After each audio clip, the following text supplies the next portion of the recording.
바쁜 시대에 자신의 어떤 하나님으로부터 부여받은 그 직분의 가치를 가장 먼저 상실한 사람이 누구냐면 바로 아버지입니다. 현대는 아버지 부재의 시대를, 아버지 상실의 시대를, 부성의 상실의 시대를 우리 현대인들이 살아가고 있습니다.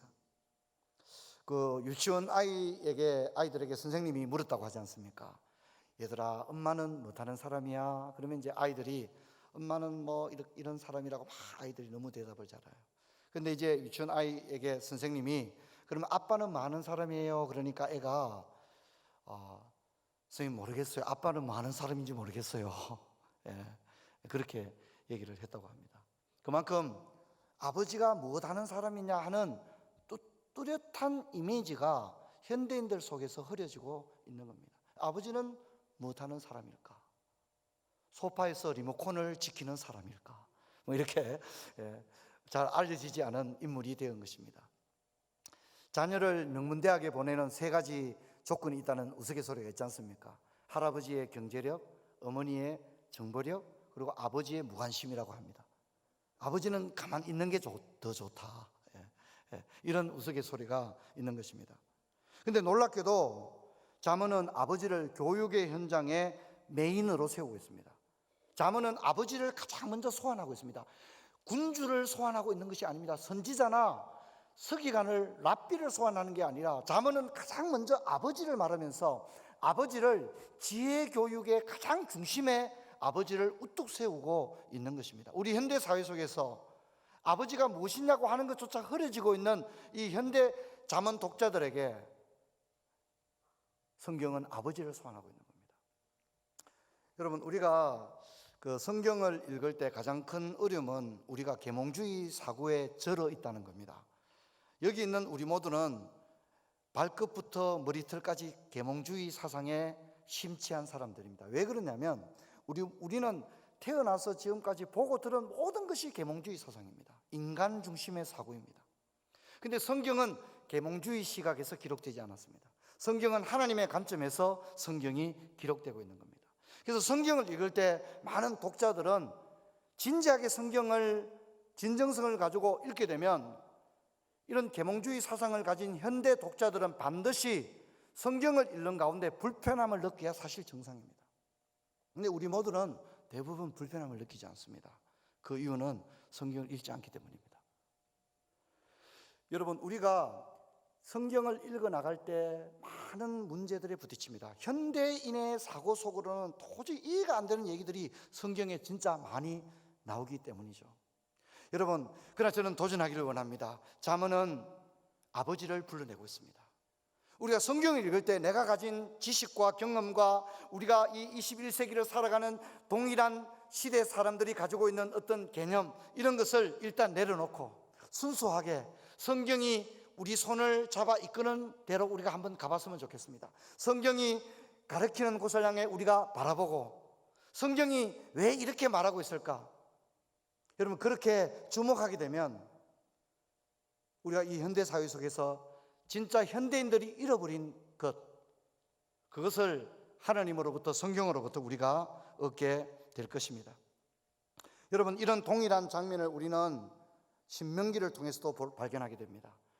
율법을 부여받았던 구약 성경의 대표적인 인물이었던 모세는 자신의 광야 사역이 끝날 때 모압 평지에서 3편의 설교를 싣고 있는데 이것이 신명기입니다.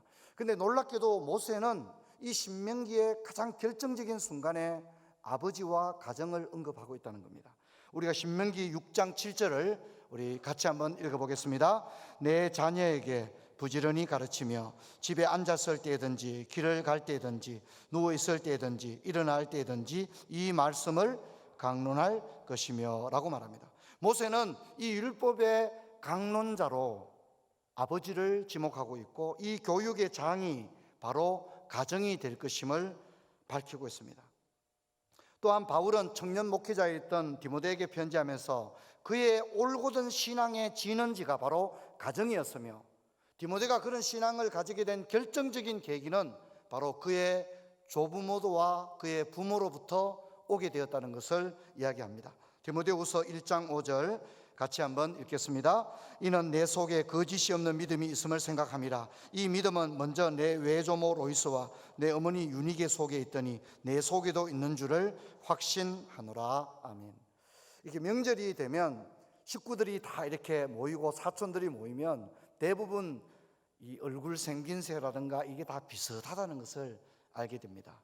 요즘은 이제 아이들이 많아야 하나 둘이니까 그렇지만 저만 해도 6남매, 형제가 6남매입니다. 그러면 6남매가 이렇게 어릴 때는 잘 모르지만 형제들이 다 50, 60에 진입을 하게 되면 이제 나이가 많이 든 거죠. 그러면 어릴 때는 그 뭐 남매나 또 3남매 이렇게 아이들 얼굴을 보면 엄마 아빠 얼굴이 보입니다. 그런데 이제 5남매, 6남매, 7남매쯤 되는 집안의 형제들이 나이가 어느 정도 먹는다고요? 50, 60을 넘으면 그때는요 아버지, 엄마, 할아버지, 할머니, 삼촌, 고모가 다 나옵니다. 그 얼굴에. 뭔 말인지 잘 모르십니까? 다 얼굴에 완전히 드러납니다. 완전히 다 드러나고 자매들도 예외가 아니죠. 진짜 어머니, 할머니, 고모들, 이모들 얼굴들이 여형제들 얼굴에 어김없이 다 드러나는 것을 보게 되어집니다. 그래서 여러분 신앙교육 그러면 우리는 뭐 생각합니까? 자꾸 주일학교 생각하는데 여러분 이것은 성경에 주일학교라는 단어가 나오지 않습니다. 주일학교는 영국에서 시작되었고 산업혁명의 결과입니다. 본래 인류 역사상 가장 오랜 동안 교회사 속에서 신앙교육이 전수되었던 가장 중요한 기관은 다름 아닌 가정이었다는 사실을 잊지 말아야 됩니다. 그리고 오늘까지 이 모든 교육이 올바르게 진행되어 온 일에 가장 혼신의 힘을 기울였던 사람들은 바로 다름 아닌 아버지들이라는 겁니다.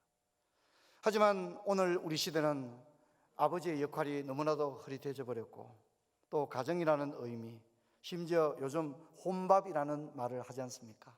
혼자 살아가는 시대가 되었습니다. 심각한 문제가 아닙니다.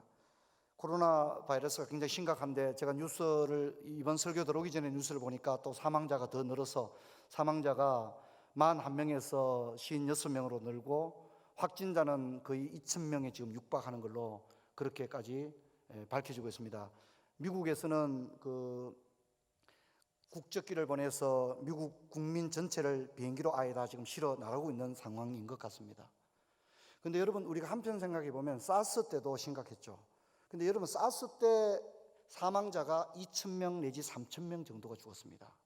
근데 여러분 우리는 이런 사실들 앞에 굉장히 두려워합니다. 손 씻기도 해야 되겠죠. 그리고 뭐 굉장히 지금 벌써 신경을 써야 될 상황이 아닌가 생각됩니다. 오늘과 내일이 그동안에 이제 잠복기를 거쳐서 이것이 폭발적으로 불어나느냐 아니느냐를 아마 결정하게 되는 그런 상황이 아닌가 생각됩니다. 근데 더 놀라운 것은 우리 한 가지 잊고 있습니다. 사스로 인해서 전 세계적으로 2,000명, 3,000명 정도가 사망을 했는데 여러분 지금 우리나라에 1년에 자살로 죽어가는 사람의 수가 얼마인 줄 압니까? 여러분 전쟁으로 죽는 것보다 지금 우리나라가 자살로 죽어가는 사람들이 훨씬 더 많다는 사실을 잊지 말아야 합니다. 여러분 자문은 일단 가정에서 시작하고 있습니다. 가정은 혼자가 아닙니다. 성경은 철저할 정도로 개인주의를 배격하고 있습니다. 우리는 함께 모였고 형제 자매로 모였고 또 가정으로 부름을 받았고 우리에게는 아버지가 있고 형제들이 있는 것입니다. 그리고 우리는 아버지로부터 지혜의 말을 들어야 하는 것입니다. 근데 문제는 생태계만 파괴되고 있는 것이 아니라 인간의 가장 기본적인 공동체가 파괴되고 있는 것입니다. 한국도 이미 가장 많은 주거 형태가 1인 가정이 가장 많아졌죠. 주거 형태가 1인 가정이 가장 많습니다. 밥솥을 7인용, 8인용 이런 걸 살 때가 있었죠. 여러분 그러나 이제는 어디에도 그런 밥솥을 팔지 않습니다. 1명, 2명, 1인용, 2인용 가전제품들이 지금 팔리고 있는 상황입니다. 여러분 이런 상황 속에서 잠언을 읽는 독자들은 오늘 우리가 살아가는 문화와 전혀 다른 배경이 잠언 가운데 있다는 것을 인정하면서 잠언은 우리와 맞지 않아, 현대 독자들에게 잠언은 어울리지 않는 책이야 라고 말하기 이전에 오늘 우리 삶의 라이프 스타일을 일단 내려놓고 성경이 독자들의 손을 잡아 이끄는 쪽으로 한번 우리가 들어가 봤으면 좋겠어요. 그리고 진짜 인간을 만드시고 가정이란 제도를 만드신 하나님은 어떤 원리를 우리에게 주는 걸까 하는 것을 우리가 진짜 원점에서 잠언 속으로 들어가면 좋겠다, 그렇게 생각되어집니다. 저는 오늘 특별히 성도님들에게 성경의 가르침을 따라 가정교육에, 자녀교육에, 신앙교육에 가장 중요한 사람은 아버지이며, 아버지들은 그 책임을 피해서는 안 될 것입니다. 그리고 그 장은 가정이라는 사실을 기억하고, 저는 이런 부분에 있어서 지금 우리가 할 수 있는 가장 현실적인 방안은 가정예배라고 저는 생각합니다.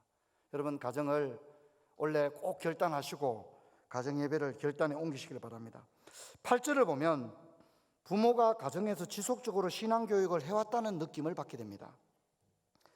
1장 8절을 보면 내 아들아 내 아비의 훈계를 들으며 내 어미의 법을 떠나지 말라고 하는 것은 오늘 처음 하는 말이 아닌 것 같습니다.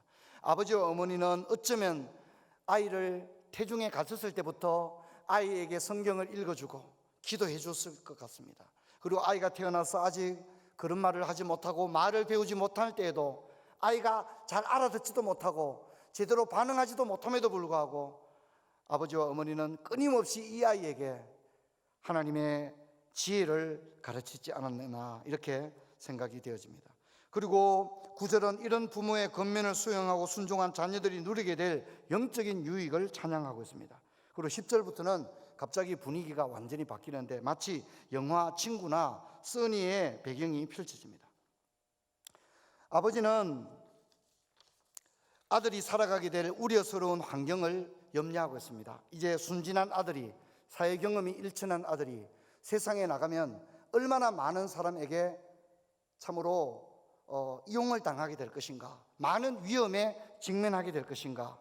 그래서 10절부터 14절은 아들이 만나게 될 온갖 위험이 나열되고 있습니다. 우리가 함께 가자, 불량한 동업자들이 등장해서 나와 함께 사업을 한번 해보자, 이렇게 하는 것입니다. 또 사람의 피를 흘리자, 폭력과 살인에 자녀들이 발을 들어놓게 될 수도 있다는 것입니다. 빼앗은 것으로 우리 집을 채우자, 그래서 대박을 노리고 알바해서 스마트폰 그런 통신비라도 낼 수 있겠느냐, 한 번에 모든 걸 해결하자, 땀 흘리지 말고 일하자 하는 그런 유혹이 아들에게 주어지는 것입니다. 우리가 전대 하나만 두자, 그래서 자기도 모르게 어떤 큰 사건에 공범으로 말려 들어가게 되는 것입니다. 경험이 부족한 젊은이를 범죄의 소굴로 끌어들이려는 골목의 사나이들이 이 순진한 아들들을 기다리고 접근하고 있는 것입니다. 그리고 이 아들은 땀을 흘리지 않고 대박을 맞을 수 있게 해주겠다는 친근한 동네 형님의 제안에 마음이 흔들리고 있습니다. 어둠의 사나이들은 천진난만한 아들에게 영웅심을 부추깁니다. 그리고 마치 자신들이 운명 공동체인 것처럼 위장합니다. 그리고 공평하게 나누겠다고 이야기하고 너에게도 지분이 있다고 이야기하고 그 와중에 정의심까지 동원시키는 것을 볼 수 있습니다. 실제로 신천지와 같은 이단들이 1차 타겟, 신천지로 가장 잘 넘어온 사람들이 대학교 1학년생 신입생들이라고 합니다. 그저 학교와 집만 오고 간 이 학생들이 대학교에 들어가게 되면 모든 게 새롭게 느껴지는 것입니다. 그리고 옳고 그름에 대한 균형 감각을 가지고 있지 못하기 때문에 이들이 가장 쉽게 넘어간다는 것입니다. 뿐만 아니라 대학 캠퍼스 안에는 다단계도 판을 치고 있고 자기도 모르게 사인을 하고 책임질 일에 관여하게 되어지는 것입니다. 순진한 학생들이 넘어가는 것입니다. 이 본문을 단순히 불량자만 만나지 않으면 된다, 흠상궂은 사람들만 만나지 않으면 된다, 이렇게 해석하기에는 우리 사회는 훨씬 더 교묘합니다. 그래서 와이브레이라든가 맥케인과 같은 구약학자들은 이 본문을 순진한 아들을 유혹하는 이들은 불량배에만 국한할 수는 없다, 이런 해석을 내놓고 있습니다. 사회에 만연한 매우 교묘한 구조적 악에 자기도 모르게 일찍 발을 디디고 거기서 나오는 부정한 이득을 누리는 것에 너무 일찍 눈을 뜰 수 있다는 것입니다. 여기에 대해서 잠언은 경고하고 있다고 맥케인은 해석하고 있습니다. 여러분, 우리 사회에 일정한 카르텔이 있습니다. 여러분, 우리는 우리 아이들이 부정한 이 사회의 타락한 부정부패에 나이가 40이나 50이 되어서 그때부터 그런 이 사회의 구조적 악에 참여한다고 생각해서는 안 됩니다. 의외로 너무 어릴 때부터 이런 악에 연루될 수가 있다는 것입니다. 아주 어린 나이인데 이미 이런 나쁜 길을 걷게 되는 아이들이 있다는 것입니다. 여러분, 그래서 있는 사람들은 있는 사람들끼리 카르텔을 형성합니다. 교수들은 교수들끼리 카르텔을 형성합니다. 그래서 논문을 쓸 때 자기 아는 사람, 자기 아는 친구 자녀들을 공동 연구자로 이름을 올리는 것입니다. 그리고 방학에 자기 연구실에 와서 일을 좀 하게 한 다음에 그것을 진짜 아이의 인생을 결정하게 될 결정적인 그런 스펙으로 변장시키는 것입니다. 여러분, 우리 사회에는 매우 적은 지분을 가지고 대기업을 이끌어가는 사람들도 있습니다. 실제로 자기들의 지분은 얼마 되지 않는데 대기업의 전체를 이끌어가는 그런 악을 보고 그들의 갑질을 보게 됩니다. 아직 어린 나이인데 상상할 수 없는 호화스러운 생활을 하는 젊은이들이 텔레비전에 나오는 것을 보게 되어집니다. 그러므로 악이라고 하는 것은 기성세대 50대 60대들만 가지는 것이 아니라 매우 어린 나이에 이미 악에 동참하는 이들이 있을 수 있다는 것입니다. 맥케인은 잠언 독자들에게, 특히 현대 독자들이 이런 부분을 가르쳐야 한다고 말하고 있습니다.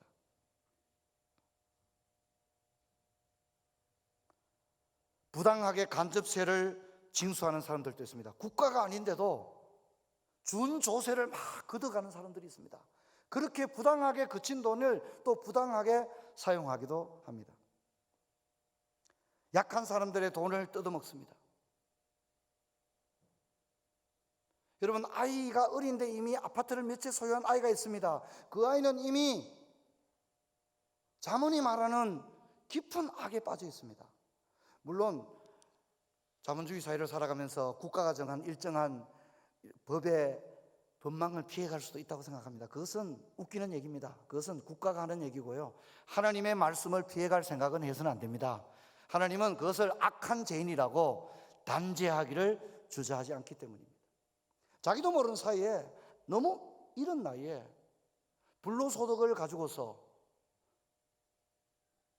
잘못된 악한 길을 걸어가는 것입니다.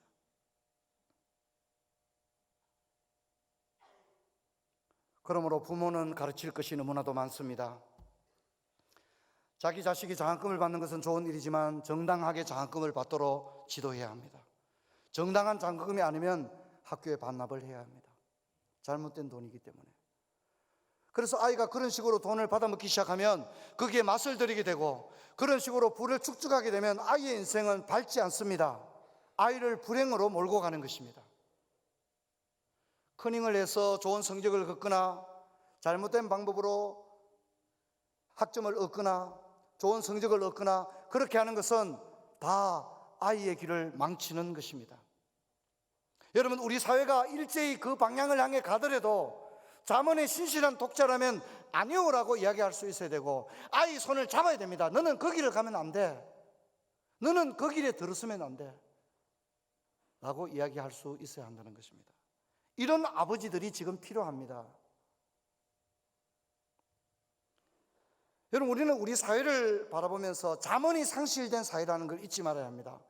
우리 사회는 잠언이 없습니다. 아버지들이 없고 선생님들이 없습니다. 다 뭐 어때서라고 말합니다. 죄를 지어놓고도 뭐 어때서라고 말하고 있는 그런 시대를 살아가기 때문에 이런 사회를 우리 아이들이 살아갑니다.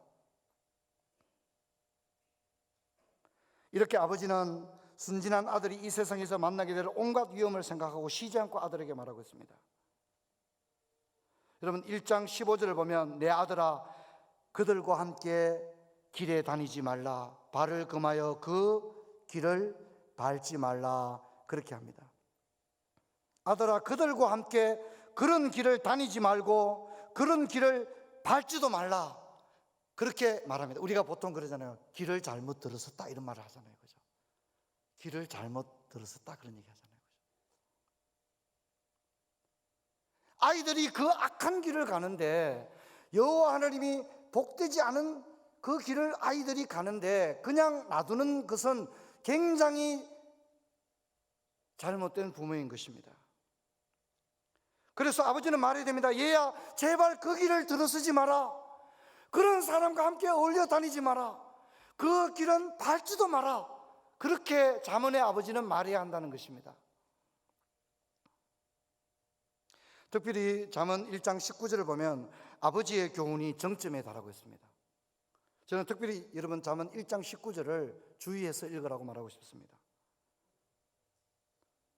잠언 1장 19절은 아버지의 오랜 경험이 녹아져서 아들에게 매우 결론적이면서도 자극적인 도전을 주고 있습니다. 아버지는 이 모든 것을 다 돈 때문이다 그렇게 말합니다. 이익을 탐하는 자란 말은 우리가 쉽게 읽으면 다 돈 때문이라는 겁니다.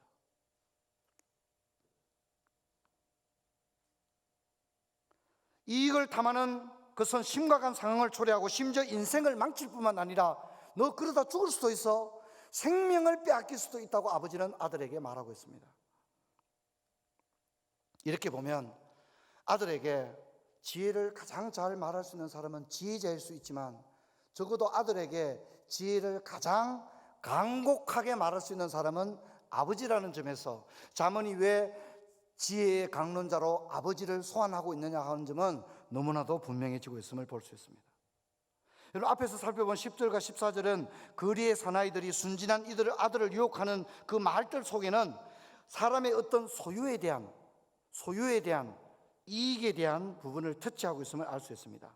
10절과 14절에 나오는 주요한 메타포들을 보면 보화라는 말이 나옵니다.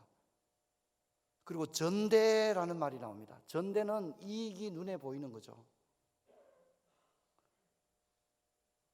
그리고 지분이라는, 제비를 뽑자는 말은 지분을 말합니다. 지분, 너에게 지분이 얼마나 돌아간다 이런 얘기입니다. 그리고 나누자 이 말은 분배를 의미합니다. 알고 보면 저 말은 굉장히 오늘 우리들도 사용하고 있는 말들입니다. 저것은 굉장히 자극적이거든요. 내가 지금 어떤 일에 참여하는데 지분이 얼마고 내게 얼마의 배당금이 돌아오게 된다는 이야기는 얼마나 자극적입니까? 이익을 탐하는 것, 대박을 노리는 것, 노력하지 않고 떼돈을 버는 것, 돈에 대한 욕심, 이익에 대한 집착, 거리의 사나이들은 이런 젊은이들을 노리고 있습니다. 왜냐하면 이들은 이 젊은이가 무엇을 원하고 있는지를 알기 때문입니다. 여러분, 사람들은 돈에 약합니다. 돈에 인색하고 돈에 매입니다. 그래서 돈을 과도히 아낍니다. 저도 생각해 보면 돈에 약한 사람이라는 생각을 합니다. 이 땅의 아버지들은 돈이 무엇인지를 잘 알고 있습니다. 돈으로 무엇을 할 수 있는지를 잘 아는 사람들이 아버지입니다. 그래서 돈에 가장 약한 사람들이 어쩌면 아버지들입니다. 아버지들은 절망을 압니다. 내가 얼마 이상의 돈은 더 이상 벌 수 없다는 걸 이 땅의 아버지들은 너무 잘 알고 있습니다. 내가 얼마 이상의 경제력을 내 생애에는 절대 가질 수 없다는 것을 아버지들은 진짜 잘 알고 있습니다. 그리고 아버지들은 우리 아이들이 어느 정도의 돈을 벌어야 어느 정도의 생활을 하게 될 것인지를 아버지는 정확하게 알고 있습니다. 그렇기 때문에 이 땅의 아버지들이 돈에 약한 것입니다. 여러분, 그래서 돈을 과도히 아낍니다. 지나치게 아낍니다. 돈에 집착합니다. 심지어 하나님에게까지 아낍니다. 그래서 인간관계에도 돈 때문에 문제가 생깁니다. 신용을 잃습니다. 하나님을 잃고 친구들 잃고 심지어 부모 형제를 잃고 돈을 지키려다가 돈으로 살 수 없는 소중한 것들을 정작에 다 잃어버리기도 합니다. 돈에 집착하면 돈이면 다 되는 것입니다. 모든 것을 돈으로 생각하고 돈만을 목표로 쫓게 됩니다. 무서운 것입니다. 저는 그래서 어릴 때부터 우리 자녀들이 돈보다 가정이 중요하다는 것, 돈보다 건강이 중요하다는 것, 돈보다 친구가 더 중요하다는 것을 가르쳐야 된다고 생각합니다. 그리고 하나님의 돈이 따로 있고 또 내게 어떤 방식으로 주어지는 수입이 하나님께서 인정하시는 정당한 수입인가를, 그리고 우리는 이 땅의 시민으로 살아가면서 국가에는 어떤 식으로 세금을 내야 한다는 것, 그리고 어떤 식으로 기여해야 된다는 것, 이런 것들을 정확히 가르쳐야 한다고 생각합니다. 아버지는 아들에게 이익을 탐하는 모든 자의 길은 결국 죽는다고 말합니다. 매우 섬찟한 결론입니다. 이익을 추구하는 자들을 따라가다 보면 너는 인생을 망칠 뿐만 아니라 너의 생명을 잃게 될 것이다. 그렇게 말합니다. 여러분, 가룟 유다는 예수님을 돈으로 팔았습니다. 그게 가룟 유다만 그렇겠습니까? 오늘 얼마나 많은 현대 크리스찬들이 돈과 명예와 탐욕 앞에 신앙을 팔고 있습니까? 여러분, 우리가 알다시피 대부분의 극단적 사건 뒤에는 돈이 있습니다. 극악하고 흉악무도한 사건의 배후에는 돈이 있습니다. 그게 살인사건이든 폭력이든 그 어떤 사건이든 알고 보면 다 돈입니다. 9시 뉴스의 본질은 돈입니다. 이것이 정치든 경제든 사회든 문화든 심지어 종교든 그 뒤에는 다 배후에는 돈이 있습니다. 그래서 아버지는 매우 예리하게 아들에게 말합니다. 너는 돈을 추구하는 사람들과 함께 다니지 마라. 그렇게 되면 너는 인생을 망칠 뿐만 아니라 너의 생명도 빼앗기게 될 것이다. 아버지는 아들에게 경고하고 있습니다.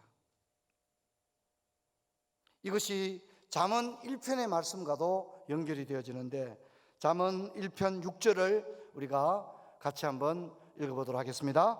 무릇 의인들의 길은 여호와께서 인정하시나 악인들의 길은, 여기 보니까 악인들의 길이라고 말하고 있습니다. 길. 이익을 탐하는 자들의 길이라고 말했습니다. 길이라고 하는 동일한 메타포를 쓰고 있습니다. 여러분, 우리가 가야 할 길은 그 길이 아닙니다. 우리는 주님 가신 좁은 길을 가야 할 줄로 믿습니다.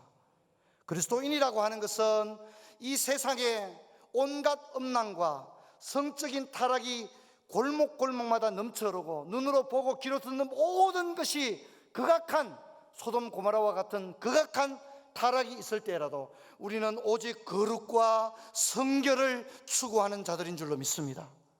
부정한 방법으로 승진을 하고 내부 정보를 이용해서 그에게 주식에 투자하고 부당한 방법으로 재산을 증식하고 또 우매하고 정직한 사람을 오히려 밟아서 매장시키고 그 자리에 자신이 올라서는 이 타락한 현대 문화 앞에 우리는 과감하게 반기를 들고 그렇게 비참하게 사느니 나는 하나님 앞에 가난하더라도 정직한 길을 걸어가리라. 여러분, 그것을 선택하는 것이 잠언 독자들의 길인 줄로 믿습니다. 잠언이 이걸 우리에게 말하고 있는 것입니다. 그러나 아무도 말하지 않습니다. 아무도 말하지 않습니다. 오직 결과만을 이야기하고 있는 것입니다. 그러므로 우리에게는 지혜도 필요하겠지만 하나님을 두려워하는 거룩과 경건의 브레이크가 작동되어야 될 줄로 믿습니다. 그래서 여러분, 잠언을 읽는 가정이라면 저는 건강하다고 생각합니다. 아이들과 함께 잠언을 주제로 함께 이야기를 나눌 수 있는 가정이라면 희망이 있는 가정이고, 그 가정은 하나님께서 눈여겨보시고 그 가정의 자녀를 통해서, 그 가정을 통해서 하나님은 하나님 나라의 일을 바로 그 가정에 맡길 줄로 믿습니다. 이 믿음을 가지고 나아가는 저와 여러분 되기를 주의 이름으로 축원합니다. 자리에서 일어나겠습니다. 제가 기도하겠습니다. 하나님 아버지, 오늘 잠언의 아버지 첫 번째 교훈을 살펴봤습니다. 아버지는 가르치고 아들은 아버지의 교훈을 듣는 이 가정이 바로 우리의 가정이 되게 하여 주옵소서. 세상이 돈과 권력을 추구할 때 우리에게는 여호와를 경외하는 브레이크가 작동되게 하여 주시옵소서. 돈으로 미쳐 돌아가는 세상에 아버지, 우리들만이라도 돈보다 더 중요한 것이 있다고 자녀들에게 가르칠 수 있는 저희들이 되게 하여 주옵소서. 주 예수 그리스도 이름으로 기도하옵나이다. 아멘.